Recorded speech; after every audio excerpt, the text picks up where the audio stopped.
आपण कांदा, टमॅटो, लाल मिरची, जिरं, मीठ, लसूण आणि डाळ, तेल आणि घेतलेलं आहे आणि तांदूळ कुकर लावणार आहोत आपण.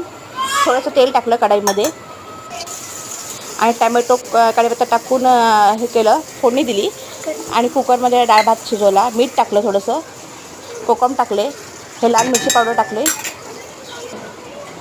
आणि भात आणि डाळ कुकरमधून काढून घेतलेली आहे. ती घोटून घ्यायची आहे. टमॅटो वगैरे छान मऊसूत झाले आहेत, त्याच्यात डाळ आपण घोटलेली टाकून द्यायची आहे कढईमध्ये आणि नंतर मग त्याच्यापुढे आपण ते ढवळून घ्यायचं आणि कढीपत्ता वगैरे टाकलेलं असतं ते मिक्स करायचं आणि जिरं आणि हे बघा जिरं टाकलेलं आहे आणि लसणी आणि जिऱ्याची फोडणी द्यायची. त्याच्यावर उकळी आली ना चांगली, मग फोडणी त्याच्यात मिक्स करायची, चांगलं ढवळून आता आपण ते डिशमध्ये काढून घेतलेलं आहे. कसं दिसते? बाय फ्रेंड्स, इथेच थांबवतो आपण.